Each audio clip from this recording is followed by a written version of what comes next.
เจ้าลูกหนังมีเข้าบานเตะเดส3คู่ประจำวันศุกร์ที่27เดือน3ปี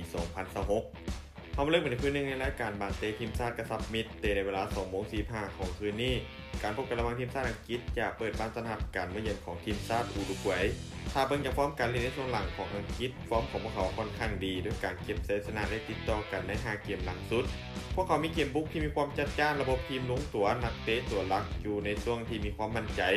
ส่วนทีมชาติอุรุกวัยยิ้มเยือนฟอร์มถือว่ายังไม่ค่อยสม่ำเสมอเท่าใดมีทั้งแพ้ชนะเสมอสลับกันเกมรับของพวกเขายังคงมีลูกที่เห็นในบางครั้งส่วนเกมบุกยังคงมีปัญหาในเรื่องการจบสกอร์ผู้เกมคาดว่าอังกฤษพวกเขาน่าจะเป็นฝ่ายที่เปิดเกมบุกใส่อุรุกวัยน่าจะเน้นรับโดยรอจังหวะการลิงเก็บส่วนกลับตามถนัดของพวกเขาทางอังกฤษสามารถยิงประตูแรกขึ้นนำได้ไว้เกมจะไหลทันทีโดยฟอร์มการลิ้นบวกกับศักยภาพนักเตะในตอนนี้อังกฤษพวกเขายังคงเหนือกว่าอย่างชัดเจน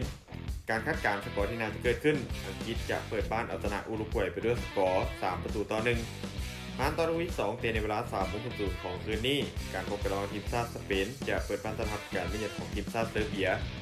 สเปนมีฟอร์มการลิ้นที่ดีหลายในช่วงหลังด้วยการเก็บชัยชนะได้4จาก5เกมหลังสุดระบบทีมการลิ้นค่อนข้างชัดเจนของบานเหนียวแน่นสร้างโอกาสได้อย่างต่อเนื่อง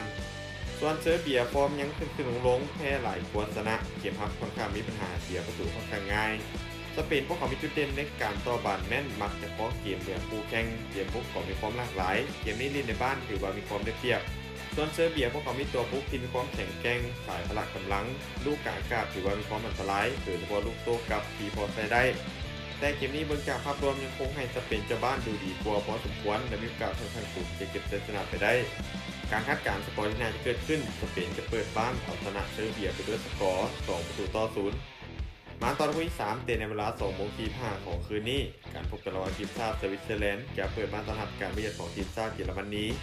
สวิตเซอร์แลนด์ฟอร์มใน5เกมหลังสุดถือว่าดูดีใช้ได้ด้วยการชนะ3เสมอ2จาก5เกมหลังสุดพวกเขาเป็นทีมที่มีจุดเด่นในการเล่นเกมรับที่ยังคงไว้ใจได้แต่เกมบุกยังคงขาดความดุดันเล็กน้อยส่วนเยอรมันพวกเขากำลังอยู่ในช่วงที่ฟอร์มฮอนแฮงด้วยการเก็บชัยชนะ5นัดติดต่อกันในช่วงหลัง